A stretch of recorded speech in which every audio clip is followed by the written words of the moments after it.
Unificación italiana, elaborado por Eder Martínez Vázquez y María Fernanda Caballero Cordero. La unificación de Italia fue el proceso histórico que a lo largo del siglo XIX llevó a la unión de los diversos estados en que estaba dividida. La península itálica se encontraba dividida en diversos estados, en su mayor parte vinculados a dinastías consideradas no italianas, como los Habsburgo o los Borbones. Ha de entenderse en el contexto cultural del romanticismo y la aplicación de la ideología nacionalista, que pretende la identificación de nación y Estado, en este caso en un sentido centrípeto. También se le conoce como el Resurgimiento e incluso como la reunificación italiana. El proceso de unificación italiana se puede resumir así. A comienzos del siglo XIX, la península itálica estaba compuesta por varios estados, lo que correspondía más a una concepción feudal del territorio que a un proyecto de Estado liberal burgués.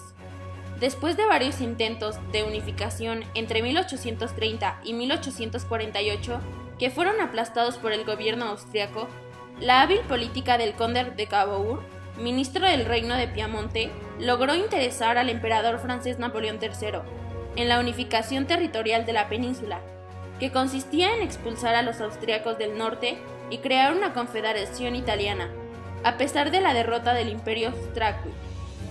El acuerdo no se cumplió por temor de Napoleón a la desaprobación de los católicos franceses.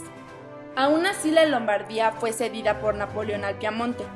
Además, durante la guerra se presentaron insurrecciones en los ducados del norte, los que luego fueron anexados al Piamonte, con lo cual se cumplió la primera fase de la unificación.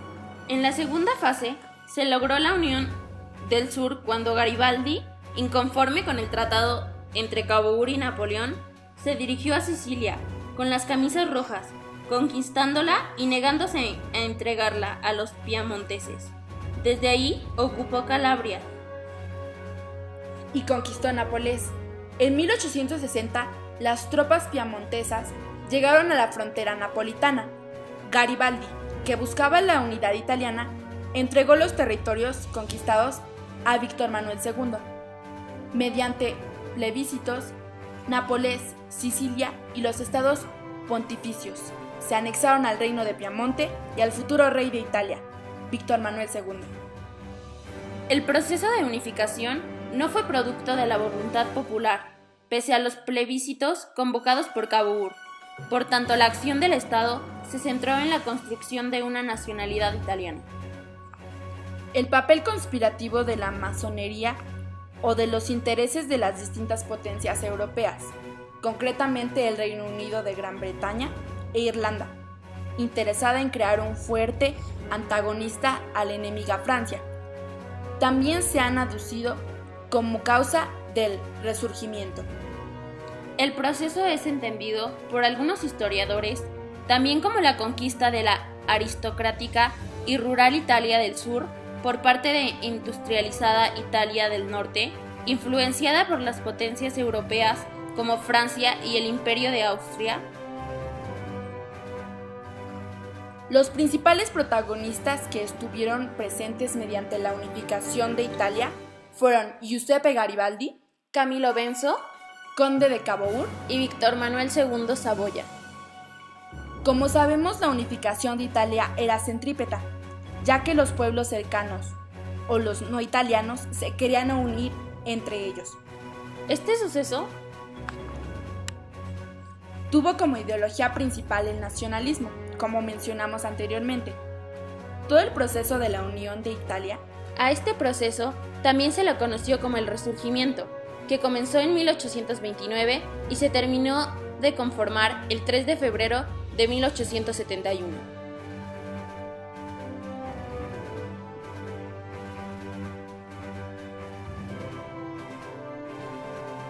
La unificación de Italia es parte fundamental de la historia, porque narra una curiosa forma de unificar pueblos.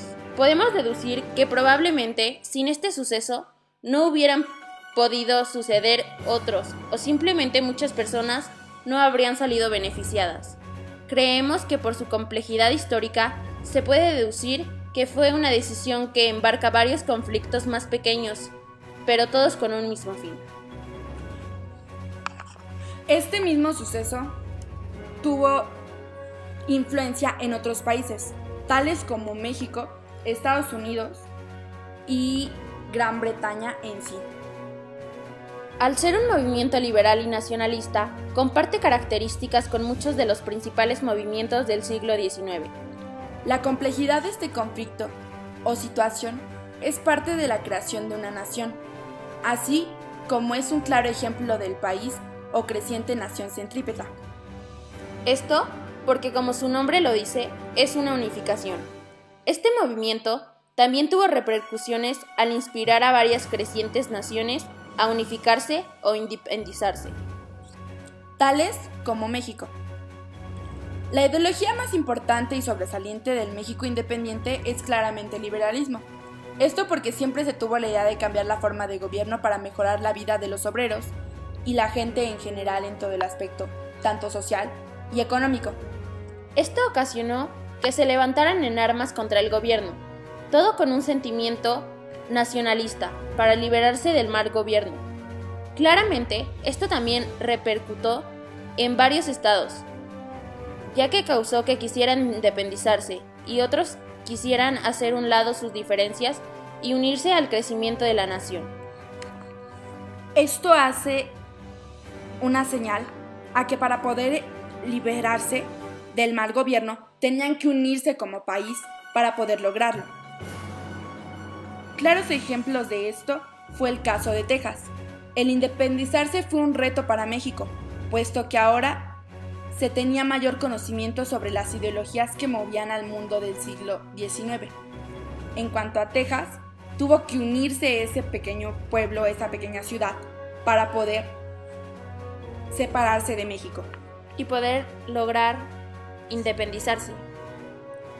En conclusión, nosotros opinamos que es un tema demasiado interesante y al mismo tiempo complejo, ya que este país estaba separado y eran dos estados, los cuales eran rivales, pero gracias a este conflicto se unieron y estos estados lograron que se crearan uno de los países más competentes internacionalmente, así como uno de los más poderosos armamentistamente. Hablando en pocas palabras, surgió una potencia. También, comparando el estado actual del mundo, como lo señalan en la rúbrica, pensamos que en el mundo actual muchos se han tenido que unificar aunque no quieran, tales como Berlín cuando sucedió la Segunda Guerra Mundial. También ha habido, por ejemplo, algunos malentendidos con otros países como la Franja de Gaza o cosas así. Por eso la unificación significa que se unan para un bien común, para beneficio de todos. En conclusión, la unificación de Italia, como lo dijimos anteriormente, es uno de los movimientos que tienen más influencia en todo lo que es el mundo. Y bueno, los disidentes de la unificación hicieron su aparición a lo largo de distintos lapsos de tiempo. Y así lograron independizarse y sobresalir como país.